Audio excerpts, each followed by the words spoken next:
ஆனந்தநாயகம்பா சமேத விஸ்வநாத சுவாமி ஆலயம் எப்படி இருக்கார் பாருங்க, ராஜா மாதிரி சுவாமி. இதெல்லாம் இந்த ஜென்மாவில் பார்க்க முடியாத விஷயமாகும். அப்படியே நான் சொன்ன மாதிரியே பார்த்துக்கோ, 4,16,00,000 ருத்ராஜம் எப்படி சுவாமி மின்றாருன்னு பாருங்க.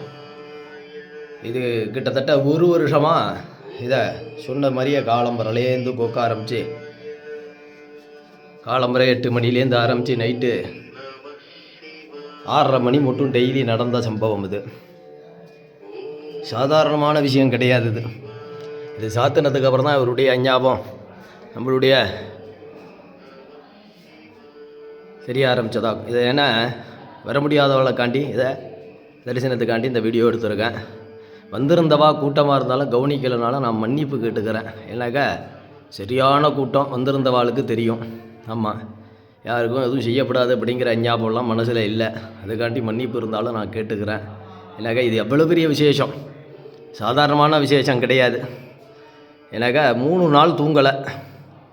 ஆமாம், அதை இப்போவே பேசவே முடியலன்னு வச்சுக்கோங்களேன். அப்போ அந்தளவுக்கு நம்ம போராடி இருக்கேன் அதில். ஆமாம், அதனால் காலம்பரை என்னால் வேலை செய்யுமே அப்படிங்கிற ஞாபகம் இருந்த அளவுக்கு இருந்தது. ஆனால் அதை நான் யார்கிட்டையும் காட்டிக்கவும் இல்லை, ஒன்றும் பண்ணலை. ரொம்ப திருப்தியாக இருந்தது. இதெல்லாம் சாதாரணமான விஷயம் கிடையாது. அதெல்லாம் இந்த சுவாமியினுடைய அனுகிரகம் எப்படி இருக்கார் பாருங்கள். ருத்ராஜ விஸ்வநாதர் குட்டி லிங்கம், அதுக்கப்புறம் இந்த ஆத்மார்த்தமான குட்டி லிங்கம், அதெல்லாம் சாதாரணமான முயற்சி இல்லை.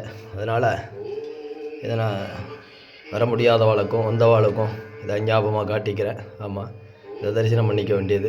ஆமாம், மனப்பூர்வமான நன்றி. நமஸ்காரம்.